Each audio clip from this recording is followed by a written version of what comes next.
Hello students, JEE main 2022 की registration है। काफ़ी ज़्यादा स्टूडेंट्स ने अपनी कंप्लीट कर ली है, लेकिन काफ़ी ऐसे स्टूडेंट्स हैं जिनकी रजिस्ट्रेशन अभी भी पेंडिंग में पड़ी है। तो जिन स्टूडेंट्स की रजिस्ट्रेशन अभी पेंडिंग में है, उन सभी स्टूडेंट्स को प्रॉब्लम्स आ रही है अपने डॉक्यूमेंट्स अपलोड करने के रिगार्डिंग। अब काफ़ी ज़्यादा स्टूडेंट्स ने मेरे से कमेंट करके पूछा था कि सर हमारे जो कैटेगरी सर्टिफिकेट है या फिर जो पीडब्ल्यूडी सर्टिफिकेट है उससे रिगार्डिंग हमें काफ़ी ज़्यादा प्रॉब्लम्स आ रही है।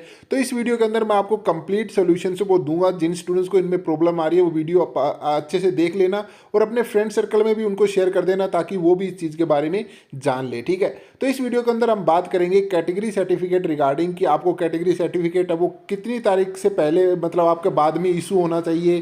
ठीक है, कि आपको अगर कैटेगरी सर्टिफिकेट अपलोड अगर आपके पास नहीं है तो उसकी जगह आप क्या अपलोड कर सकते हो। ठीक है, पीडब्ल्यूडी सर्टिफिकेट की जगह आप कौन सा सर्टिफिकेट है वो अपलोड कर सकते हो।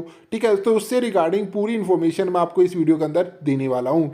तो चलो शुरू करते हैं हमारे इस वीडियो को बिना किसी देरी के। अगर आपने अभी तक हमारे चैनल को सब्सक्राइब नहीं किया है तो सबसे पहले चैनल को सब्सक्राइब है वो कर लेना है। ठीक है, तो सबसे पहले हम यहाँ पे बात करते हैं इसके बारे में जो रीसेंट फोटोग्राफ, मतलब अगर आपने अपनी फोटो वो अपलोड करने में कोई प्रॉब्लम्स आ रही है तो उसके बारे में भी बता देता हूँ।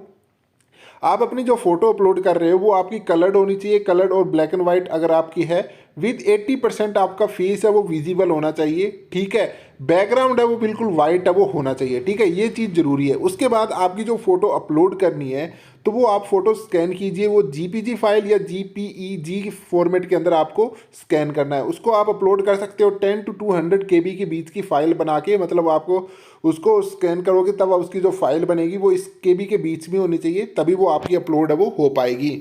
उसके बाद अगर हम बात करें सिग्नेचर का जो साइज है वो मेंशन किया है 4 KB से लेके 30 KB के बीच में होना चाहिए। क्लियरली जो है वो आपका दिखने चाहिए सिग्नेचर अच्छे से।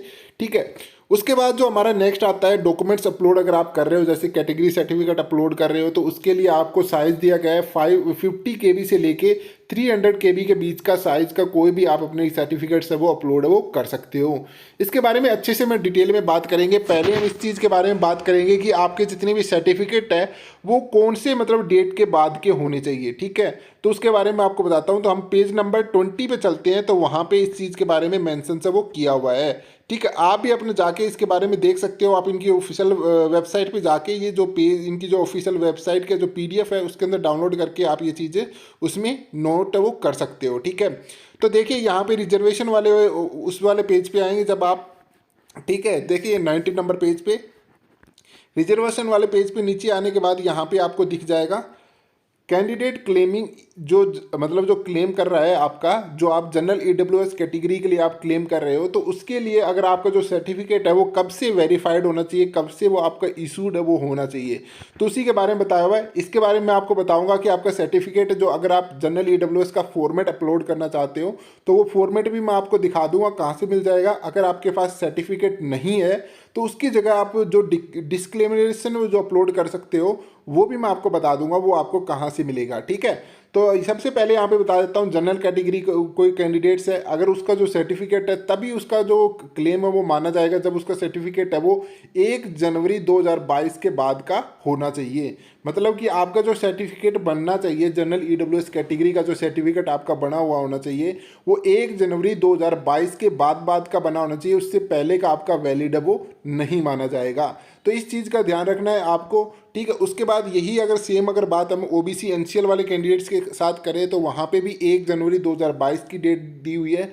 तो मतलब आपका जो सर्टिफिकेट है वो 1 जनवरी 2022 से पहले का बना होना चाहिए, तभी आपका सर्टिफिकेट है वो वैलिड है वो माना जाएगा। इसी के साथ अगर हम यहाँ पे बात करें और SC और ST, इनके लिए डेट्स तो माइनस नहीं करी जाती, बस आपको अपना सर्टिफिकेट से वो अपलोड करना है। वो भी बता दूंगा कि SC और ST का सर्टिफिकेट है वो आपको कहाँ से चाहिए होगा। उसके बाद जो PWD कैंडिडेट्स होते हैं उनके लिए क्या होता है, एक्चुअली काफ़ी ज़्यादा सर्टिफिकेट्स अलग अलग होते हैं। तो फिजिकल डिसेबिलिटी सर्टिफिकेट है यहाँ पे, तो यहाँ पे उनके लिए सर्टिफिकेट्स के जो फॉर्मेट्स वगैरह है वो मैं आपको भी दिखा देता हूँ, उसी की ज़रूरत है। ठीक है, तो मैं आपको यहाँ पे जो इनके फॉर्मेट्स है वो भी आपको यहाँ पे दिखा देता हूँ। ठीक है, तो फॉर्मेट्स इनके यहाँ पे दिए हुए हैं। आप इनके फॉर्मेट वाले पेज पे अगर आप फॉर्मेट चाहते हो तो आप 45 नंबर पेज पे, उसके बाद आप पेज नंबर जो आएगा उस पर आप ये सारे फॉर्मेट्स है वो आपको यहाँ पे देखने को मिल जाएंगे। ठीक है, तो सबसे पहले यहाँ पे जो फॉर्मेट दिया हुआ है वो यहाँ पे दिया हुआ है इकोनॉमिकल वीकर सेक्शन, मतलब जो जनरल कैटेगरी के अंदर जो ईडब्ल्यूएस वाले कैंडिडेट्स होते हैं उनके लिए यहाँ पे ये सर्टिफिकेट्स है वो दिया हुआ है।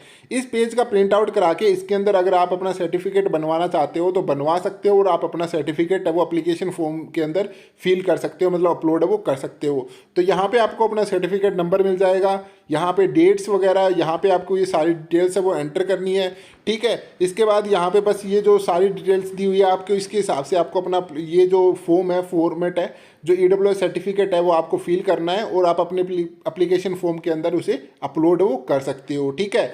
यहाँ पे मेन बात आती है कि अगर आपके पास अभी आप ये नहीं बनवा सकते ईडब्ल्यूएस सर्टिफिकेट, अगर अभी आप नहीं बनवा सकते, इसके अंदर टाइम लग रहा है या फिर नहीं बन पा रहा है आपका, तो इसकी जगह आप अभी एक चीज़ और कर सकते हो जिसे हम कहते हैं यहाँ पे डिस्क्रिमिनेशन बाय द कैंडिडेट्स।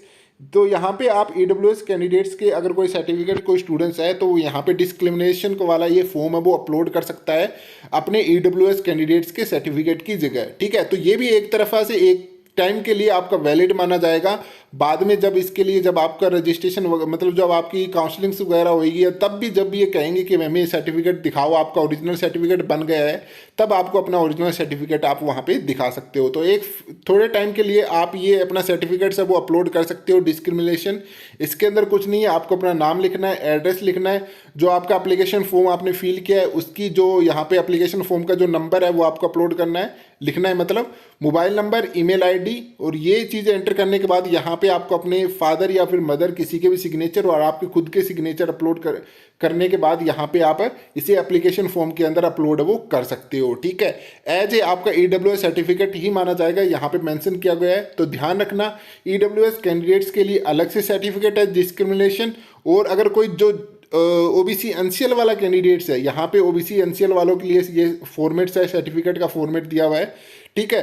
अगर वो यहाँ से अपना फॉर्मेट्स ले सकते हो, अपलोड करना चाहते हो, सर्टिफिकेट उनका बन रहा है, नहीं तो आप यहाँ पे जो बाद में इसके लिए भी डिस्क्रिमिनेशन दिया हुआ है, आप नीचे आएंगे यहाँ पे तो इसके लिए भी अलग से ओबीसी एनसीएल के लिए डिस्क्रिमिनेशन दिया हुआ है, तो ये वाला सर्टिफिकेट भी आप अपलोड वो कर सकते हो। तो ध्यान रखना है, कहीं आप मिस्टेक मत कर देना। ये ओबीसी एनसीएल के लिए, उसके अंदर मैंने भी आपको मेंशन किया था वो जनरल ईडब्ल्यूएस के लिए है, तो ध्यान रखना ये गलती मत कर देना, सेम सर्टिफिकेट ही अपलोड करना है, ठीक है। तो ये सब कुछ करके आप अपना सर्टिफिकेट्स वगैरह अपलोड वो कर सकते हो। उसके बाद बाकी आपका एससी और एसटी कैंडिडेट्स है तो वो यहाँ से अपना सर्टिफिकेट जो फॉर्मेट है वो लेके अपलोड कर सकते हो। इसी के साथ बाद में यहाँ पे पीडब्ल्यूडी कैंडिडेट्स के लिए फॉर्मेट्स है वो आ जाते हैं, तो वो भी आप यहाँ से कोई भी अपना फॉर्मेट जो आपको ज़रूरत है वो फॉर्मेट यहाँ से ले सकते हो, ठीक है। क्योंकि काफ़ी ज़्यादा स्टूडेंट्स को यही दिक्कत आती है कि सर हम फॉर्मेट वगैरह लें कहाँ से, ठीक है। तो आई होप आप सभी को इन्फॉर्मेशन सही लगी हो। अपना सर्टिफिकेट फॉर्म वगैरह सही से अपलोड करना है, क्योंकि आपको बाद में करेक्शन करने की जो परमिशन है वो नहीं दी जाएगी, आपको करेक्शन करने का टाइम है वो नहीं दिया जाएगा, ठीक है। तो आई होप आप सभी को सही इन्फॉर्मेशन लगी होगी। तो प्लीज़ चैनल को सब्सक्राइब जरूर कर देना है और बेल आइकन को जरूर प्रेस करना, ताकि आने वाले टाइम के अंदर आपको जितनी भी वीडियोस डालूँ उसकी आपको नोटिफिकेशन से वो आ जाए। Thank you, keep learning.